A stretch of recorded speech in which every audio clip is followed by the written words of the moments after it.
Class 9वीं के student जो आपका यहाँ पर वार्षिक एग्जाम होने वाला है 5 फरवरी को हिंदी का, तो आपके लिए यहाँ पर मोस्ट इम्पोर्टेंट क्वेश्चन पेपर लेके आ चुके हैं। बहुत सारे स्टूडेंट्स यहाँ पर कमेंट कर रहे थे कि sir IMP question paper provide कराएं, तो आपका यहाँ पर आईएमपी क्वेश्चन पेपर आ चुका है। तो आपके लिए मोस्ट इम्पोर्टेंट क्वेश्चन ही हम आपको शेयर करने वाले हैं और इनका सॉल्यूशन भी हम आपको बताएंगे। तो आप यदि चैनल पर नए हैं तो चैनल को सब्सक्राइब करें, वीडियो को लाइक जरूर करें, क्योंकि बहुत ही मेहनत के साथ आपका यह क्वेश्चन पेपर तैयार किया जाता है और इसमें आईएमपी क्वेश्चन पेपर आपको यहाँ पर दिखाए जाएंगे और साथ ही बताए जाएंगे। और आपकी तैयारी के लिए, बेटर तैयारी के लिए एक आईएमपी क्वेश्चन पेपर आपके लिए काफी हेल्पफुल होने वाला। तो आप यहाँ पर स्टूडेंट देख सकते हैं जो कक्षा 9वीं वालों हो, 9वीं के जो कक्षा 9वीं के जो स्टूडेंट्स हैं उनका जो एग्जाम है वो आपका 5 फरवरी से वार्षिक एग्जाम स्टार्ट हो जाएंगे। तो आप यहाँ पर देख लीजिए, कक्षा 9वीं वार्षिक परीक्षा आपका 24-25 और यहाँ पर 75 नंबर का आपका जो पेपर है वो रहने वाला है। 23 क्वेश्चन आपके टोटल क्वेश्चन यहाँ पर पेपर में रहेंगे। तो आपका पहला जो प्रश्न है वो आप यहाँ पर देख लीजिए। आपको स्टूडेंट बहुत ही आसान तरीका से इस क्वेश्चन पेपर को बताया जाएगा और साथ ही इसका सॉल्यूशन भी बताया जाएगा। तो यहाँ पर जो पहला प्रश्न वो आप यहाँ पर देख लीजिए, सही विकल्प चुनकर लिखिए। आपके सही विकल्प 6 नंबर के रहेंगे, जिसमें आपका जो पहला सही विकल्प है वो आप यहाँ पर देख लीजिए। सूरदास किस भक्ति शाखा के कवि है? तो इसमें आपको सॉल्यूशन भी हम आपको बताते जाएंगे। तो आपका पहले में जो करेक्ट आंसर है वो आपका यहाँ पर हो जाएगा। 4 विकल्प है: राम भक्ति शाखा, कृष्ण भक्ति शाखा, प्रेम मार्गी शाखा, ज्ञान मार्गी शाखा। तो इसका जो करेक्ट आंसर है वो हम आपको बता देते हैं। तो इसका करेक्ट आंसर आपका यहाँ पर हो जाएगा कृष्ण भक्ति शाखा। तो स्टूडेंट्स या तो आप याद कर लें या फिर आप अपनी कॉपी में नोट कर लें, ताकि जो करेक्ट आंसर है वो आपको यहाँ पर प्राप्त हो सके। इसके बाद प्रश्न दूसरा है, तो प्रश्न दूसरा आप यहाँ पर देख लीजिए। प्रेम वाटिका के रचनाकार हैं, तो जो प्रेम वाटिका के रचनाकार है उसे आपको बताना है कौन है। जायसी, कबीरदास, मीराबाई, रसखान। तो इसमें आपका जो करेक्ट आंसर है वो आपका हो जाएगा यहाँ पर रसखान। तो यहाँ पर कॉपी में नोट करते जाएं स्टूडेंट्स और साथ ही याद भी करते जाएं। इसके बाद आपका तीसरा प्रश्न, दो वर्णों के मेल से उत्पन्न विकार को कहते हैं, तो क्या कहते हैं इसे आपको बताना है। तो इसमें समास, संधि, व्यंजन, व्यंजन और स्वर। तो इसमें आपका जो करेक्ट आंसर रहेगा स्टूडेंट्स वो आपका यहाँ पर संधि हो जाएगा। इसके बाद प्रश्न चौथा आता है। प्रश्न चौथा आप यहाँ पर देख लीजिए। हिंदी साहित्य का स्वर्ण युग माना गया रीतिकाल, वर्तमान काल, वीरगाथा काल और साथ ही यहाँ पर भक्ति काल। तो इसका करेक्ट आंसर स्टूडेंट्स रहने वाला आपका यहाँ पर भक्ति काल। इसके बाद है आपका यहाँ पर पांचवा सही विकल्प, जहाँ किसी शब्द की आवृत्ति एक से अधिक बार हो परंतु हर बार उसका अर्थ भिन्न भिन्न हो, वहाँ कौन सा अलंकार होता है। तो इसमें स्टूडेंट्स आपका हो जाएगा यहाँ पर 4 विकल्प रहेंगे: श्लेष, उपमा, यमक, रूपक। तो इसमें जो आपका करेक्ट आंसर रहने वाला है, करेक्ट आंसर आपका यहाँ पर हो जाएगा यहाँ पर यमक अलंकार। इसके बाद है आपका यहाँ पर छठवां छठवां आपका तिब्बत में सबसे खतरे की जगह है डांडे और तेरडी, भीटे और थोइलिया। तो इसमें आपका हो जाएगा डांडे, ये आपका करेक्ट आंसर हो जाएगा। अब स्टूडेंट्स आते हैं आपके यहाँ पर खालिस्तान। तो खालिस्तान यहाँ पर देख लीजिए। खालिस्तान आपके रहेंगे यहाँ पर पहला पहला आपका महाकाव्य में जीवन का डोडो चित्रण होता है। तो इसमें आपका जो करेक्ट आंसर है वो आपका यहाँ पर हो जाएगा संपूर्ण। इसके बाद है आपका यहाँ पर दूसरा खालिस्तान।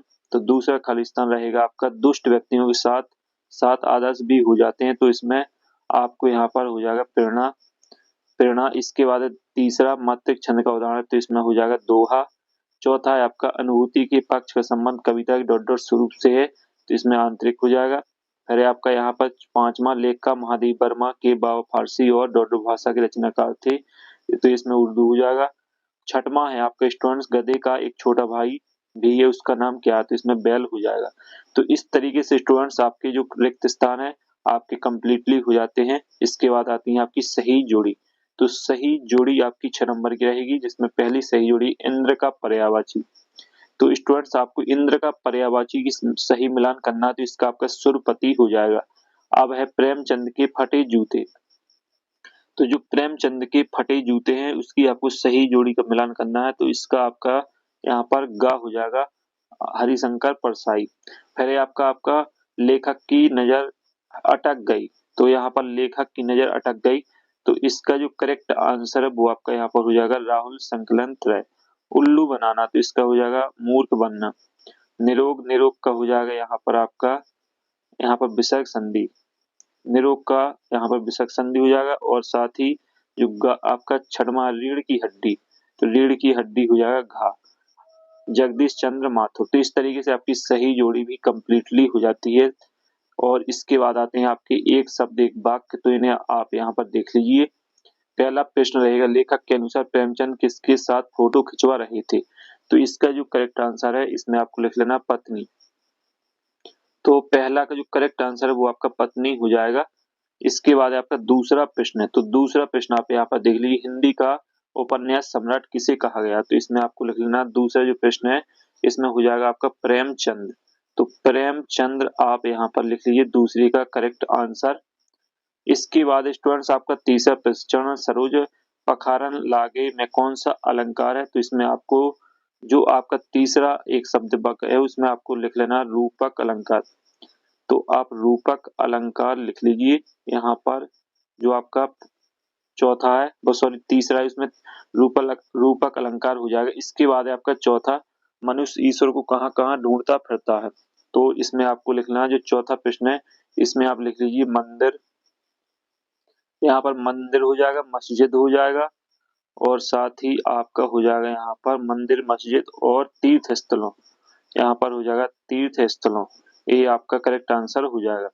इसके बाद है आपका यहाँ पर पांचवा प्रश्न है, बालू के सांपों में कौन सा अलंकार है? तो इसमें आपको लिख लेना रूपक अलंकार।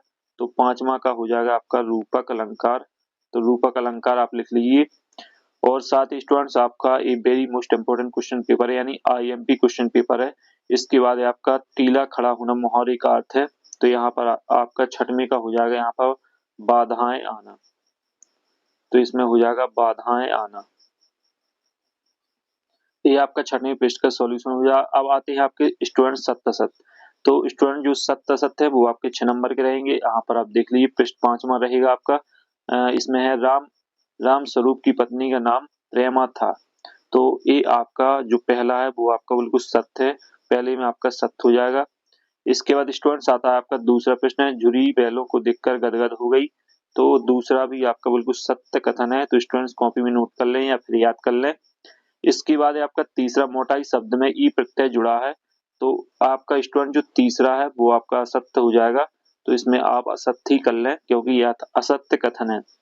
इसके बाद है आपका यहाँ पर चौथा, अड़ियल शब्द का अर्थ हटी होता है। तो ये आपका सत्य है। चौथा कथन जो है वो आपका सत्य ही रहेगा। इसके बाद है आपका पांचवा, छंद को पढ़ने का प्रवाह लय गति कहलाता है। तो ये आपका जो पांचवा कथन है वो भी आपका सत्य है। तो स्टूडेंट्स आपको अच्छे तरीके से बेहतरीन तरीके से तैयारी कर लेना है। इसके बाद आपका छठवां, राम भक्ति शाखा के प्रमुख कवि सूरदास जी हैं। तो ये आपका असत्य है। तो जो आपका छठवां रहेगा वो आपका असत्य ही रहेगा। तो ये आपका असत्य हो जाएगा। तो स्टूडेंट्स आपके जो बस टू नेक्स्ट प्रश्न है आपके यहाँ पर हम आपको बता देते हैं। जो बस टू नेक्स्ट प्रश्न है आपके 30 नंबर के, तो हमने 30 नंबर के पे आपको बता दिए और साथ ही इनके सॉल्यूशन भी दे दिया है। तो आपके यहाँ पर बस टू नेक्स्ट प्रश्न कंप्लीट हो जाते हैं। आप बात करते हैं 2 नंबर के प्रश्न की। जो प्रश्न छठवां रहेगा, हथकड़ियों को गहना क्यों कहा जाता है? और साथ ही यहाँ पर इसका अथवा है, अरहर और सनई के खेत कवि को कैसे दिखाई देते हैं? तो इनका जो सॉल्यूशन है यानी जो इनकी आंसर है वो हम आपको बताएंगे। आप यहाँ पर नीचे देख सकते हैं इनके आंसर। नीचे आपको आंसर भी दिए जाएंगे और बहुत सारे स्टूडेंट्स वीडियो को देख लेते हैं लेकिन वीडियो को लाइक नहीं करते हैं। तो वीडियो को लाइक जरूर करें क्योंकि आपके लिए ही यह वीडियो बनाए जाते हैं। तो यह रहा प्रश्न, छठवें प्रश्न का आंसर आप यहाँ पर देख लीजिए। हथकड़ियां अपराधियों के लिए बंधन हो सकती हैं परंतु देश प्रेमी और स्वतंत्रता सेनानियों के लिए गहन से कम नहीं थी। उन्होंने यह देश को स्वतंत्र कराने के लिए महान उद्देश्य को पूरा करने के लिए पहनी थी, इसलिए हथकड़ियों को गहना कहा गया। ये रहा अथवा आपका छठवां पृष्ठ का अथवा का सॉल्यूशन। अरहर और सनई के सुनहरे खेतों को देखकर कभी को ऐसा लगता है कि मानो धरती ने अपनी कमर पर सुनहरे रंग के घुंघरुओं वाली करधनी पहन रखी हो जिसमें से किंकड़ियों की आवाज आ रही है। तो ये पृष्ठ छठवें का सॉल्यूशन हो जाएगा। अब जो आपका पृष्ठ सातवां है, तो स्टूडेंट्स हम आपको पहले क्वेश्चन को बता देते हैं फिर सॉल्यूशन हम आपको बताएंगे। तो पृष्ठ सातवां आप यहाँ पर देख लीजिए, कबीरदास के भाव सुंदर की दो विशेषता लिखिए और कबीर रस खान के भाव सुंदर की दो विशेषता। तो इनके जो यहाँ पर आंसर हैं, तो आंसर आपको स्टूडेंट्स हम आपको बाद में बताएंगे। पहले आप यहाँ पर पृष्ठ को देख लीजिए। आप वीडियो से हटे नहीं तो आपको सॉल्यूशन नहीं मिल पाएगा। वीडियो को एंड तक आपको वॉच करना है। इसके बाद है आपका यहाँ पर आठवां प्रश्न, काव्य किसे कहते हैं? उनके वेदों के नाम लिखिए। दोहा की परिभाषा उदाहरण सहित लिखिए। और आपके यह प्रश्न सभी 2 नंबर के रहेंगे। और इसके बाद है आपका यहाँ पर 9वां प्रश्न है, उत्प्रेक्षा अलंकार की परिभाषा, महाकाव्य खंड काव्य में अंतर। तो इनके आपको सॉल्यूशन दिए जाएंगे। स्टूडेंट्स आप पहले क्वेश्चन को देख लीजिए। 10वां प्रश्न है, भक्ति काल के 2 कवि एवं एक की 2 रचना लिखिए। और यहाँ पर है रस किसे कहते हैं, रस के अंगों के नाम लिखिए। 11वां प्रश्न है आपका, अनुप्रास अलंकार की परिभाषा, मात्रिक छंद किसे कहते हैं, किसी एक मात्रिक छंद का नाम लिखिए। यहाँ पर 12वां प्रश्न है, गद्य की प्रमुख विधाओं के नाम और एकांकी की 2 विशेषताएं लिखिए। तो इनकी 12वें पृष्ठ तक के सॉल्यूशन देख लेते हैं। और स्टूडेंट वीडियो को लाइक जरूर करें और साथ ही दोस्तों को शेयर करें ताकि अन्य दोस्तों को भी मोस्ट इंपोर्टेंट क्वेश्चन पेपर यहाँ पर मिल सके। तो यहाँ पर जो आपका प्रश्न है 7वें का सॉल्यूशन वो यहाँ पर आप यहाँ पर देख सकते हैं। ये रहा आपका प्रश्न 7वें का सॉल्यूशन। और साथ ही स्क्रीनशॉट आप लगा सकते हैं। और साथ ही और इसके बाद ये आपका 7वें पृष्ठ का अथवा का सॉल्यूशन। तो सॉल्यूशन भी हम आपको स्टूडेंट देंगे। बहुत सारे स्टूडेंट कमेंट कर रहे थे कि सर सॉल्यूशन भी प्रोवाइड कराएं, तो सॉल्यूशन भी आपको दिया जाएगा। ये आपका 8वें पृष्ठ का सॉल्यूशन रहेगा स्टूडेंट्स। और साथ ही ये है 8वें पृष्ठ के अथवा का सॉल्यूशन। और साथ ही स्क्रीनशॉट आप लगा सकते हैं बहुत ही स्वतंत्र रूप से। और आप यदि कॉपी में नोट करना चाहते हैं तो कॉपी में भी नोट कर सकते हैं। वीडियो को यहाँ पर रुकाकर आप वीडियो यहाँ पर कॉपी में भी नोट कर सकते हैं सॉल्यूशन को। ये रहा 9वें पृष्ठ का सॉल्यूशन। ये है 9वें पृष्ठ के अथवा का सॉल्यूशन। और साथ ही ये है आपका 10वें पृष्ठ का सॉल्यूशन। कॉपी में नोट कर लें और स्क्रीनशॉट लगा लें। ये है 10वें पृष्ठ के अथवा का सॉल्यूशन। और ये है आपका 11वें पृष्ठ का सॉल्यूशन, अनुप्रास अलंकार। और इसके बाद है 11वें पृष्ठ के अथवा का सॉल्यूशन। आप यहाँ पर देख लीजिए और यहाँ पर आप स्वयं से पढ़ सकते हैं और साथ ही यहाँ पर कॉपी में भी नोट कर सकते हैं। ये है 11वें पृष्ठ के अथवा का सॉल्यूशन, मात्रिक छंद। और साथ ही 12वें पृष्ठ का सॉल्यूशन आपको स्वयं से करना है। अब 12वें पृष्ठ तक के पृष्ठ कंप्लीट हो चुके हैं। अब हम आपको यहाँ पर अगला प्रश्न बताते हैं, 13वां प्रश्न है। तो स्टूडेंट जो आपका 13वां प्रश्न रहेगा वो आप यहाँ पर देख लीजिए। तिब्बत के लोग क्या लेकर घूमते थे, निपात शब्द किसे कहते हैं। 14वां प्रश्न है आपका, हरिशंकर परसाई और अथवा महादेवी वर्मा की 2 भाषा शैली लिखिए। इसके बाद है आपका 15वां लेख का, मृदुला गर्ग अपनी नानी से क्यों प्रभावित थी और मुहावरे एवं लोकोक्ति में अंतर लिखिए। 16वां निम्नलिखित मुहावरे का अर्थ वाक्य प्रयोग लिखिए। गदगद होना, ईंट का जवाब पत्थर से देना। इसके बाद है सलीम अली पक्षी प्रेमी कैसे बने। और इसके बाद है आपका 17वां, संधि समास में अंतर लिखिए। और इसका जो अथवा वो आप यहाँ पर देख लीजिए। काजी हौज में कैद पशुओं की हाजिरी क्यों लगाई जाती थी। तो 7वें पृष्ठ तक के सॉल्यूशन आप यहाँ पर देख लीजिए। आपको संपूर्ण पृष्ठ के सॉल्यूशन दिए जाएंगे और साथ ही आपको ऐसे सॉल्यूशन दिए जाएंगे जो आपको स्पष्ट और महत्वपूर्ण होने वाले हैं। तो ये पृष्ठ 13वें पृष्ठ का सॉल्यूशन रहेगा स्टूडेंट, देख लीजिए निपात शब्द। और ये है आपका 14वें पृष्ठ का सॉल्यूशन। स्क्रीनशॉट आप लगा सकते हैं और साथ ही पीडीएफ चाहते हैं तो पीडीएफ आपको यहाँ पर टेलीग्राम से ही मिल सकती है। तो टेलीग्राम की जो आपको लिंक है वो आपको वीडियो के डिस्क्रिप्शन में मिल जाएगी। ये है आपका 15वें पृष्ठ का सॉल्यूशन। और इसके बाद ये है 15वें पृष्ठ का अथवा का सॉल्यूशन। और इसके बाद है आपका यहाँ पर 16वें पृष्ठ का सॉल्यूशन देख लीजिए। ये 16वें पृष्ठ का अथवा का सॉल्यूशन देख लीजिए और अच्छे तरीके से पढ़ लीजिए। स्क्रीनशॉट आप लगा सकते हैं। और इसके बाद है ये 17वें पृष्ठ का सॉल्यूशन है। आप यहाँ पर देख लीजिए, संधि समास में अंतर। ये 17वें पृष्ठ का अथवा का सॉल्यूशन। अब स्टूडेंट्स अगला प्रश्न देख लेते हैं, इसके बाद सॉल्यूशन की बात करेंगे। तो स्टूडेंट्स वीडियो को लाइक जरूर करें। वीडियो को बहुत सारे स्टूडेंट्स ऐसे होते हैं जो वीडियो को देखते हैं लेकिन लाइक नहीं करते हैं, तो लाइक जरूर करें क्योंकि लाइक करने से हम मोटिवेट होते हैं और आपको बेहतरीन तैयारी कराते हैं। इसके बाद है आपका 18वां प्रश्न है। तो स्टूडेंट जो आपका 18वां प्रश्न है, उपरोक्त काव्यांश का संदर्भ प्रसंग सहित भावार्थ लिखिए। तो इसमें आपको भावार्थ लिखना है। और ये है आपका 3 नंबर का प्रश्न रहेगा। इसका अथवा भी आप यहाँ पर देख लीजिए, 2 में से किसी एक को आपको करना है। तो यहाँ पर जो अथवा का है, अथवा का जो मतलब होता है उसमें आपको केवल एक क्वेश्चन का सॉल्यूशन देना होता है। या तो आप ऊपर वाले क्वेश्चन का सॉल्यूशन दे सकते हैं या नीचे वाले क्वेश्चन का सॉल्यूशन दे सकते हैं। ये रहा प्रश्न 19वां पृष्ठ का सॉल्यूशन। सॉल्यूशन नहीं, प्रश्न आप यहाँ पर देख लीजिए। गद्यांश की संदर्भ प्रसंग सहित व्याख्या करना, 3 नंबर का प्रश्न रहेगा। इसके बाद है आपका 20वें पृष्ठ का सॉल्यूशन। यहाँ पर 20वां प्रश्न आप यहाँ पर देख लीजिए। यातायात के नियमों पर एक अनुच्छेद लिखिए। कक्षा में अपने प्रिय मित्र से पढ़ाई संबंधित संवाद लिखिए।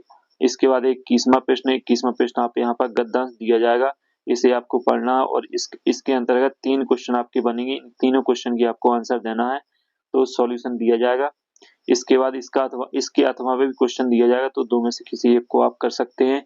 22वां प्रश्न, शाला त्याग प्रमाण पत्र करने हेतु अपने विद्यालय के प्राचार्य के नाम से आवेदन लिखें, और यह प्रश्न आपका 4 नंबर का रहेगा। इसके बाद है अपने परीक्षा परिणाम की जानकारी देते हुए अपने मित्र को एक पत्र लिखें, और 23वां प्रश्न है आपका यहाँ पर रूपरेखा निबंध टाइप क्वेश्चन। तो स्टूडेंट इनके जो सॉल्यूशन है वो आपको टेलीग्राम में मिल जाएंगे। टेलीग्राम की जो लिंक है वो आपको वीडियो के डिस्क्रिप्शन में देखने को मिल जाएगी। तो स्टूडेंट मुझे आशा है कि आपको यहाँ पर आईएमपी क्वेश्चन पेपर, यानी जो आपका आईएमपी क्वेश्चन पेपर वो आपको यहाँ पर स्पष्ट रूप से समझ में आ गया होगा। यदि वीडियो अच्छा लगा हो तो वीडियो को यहाँ पर लाइक जरूर करें। लाइक करने से यहाँ पर आपको और भी यहाँ पर मोस्ट इंपोर्टेंट क्वेश्चन पेपर दिए जाएंगे। तो स्टूडेंट्स अगले वीडियो में फिर मिलते हैं, तब तक के लिए जय हिंद, वंदे मातरम।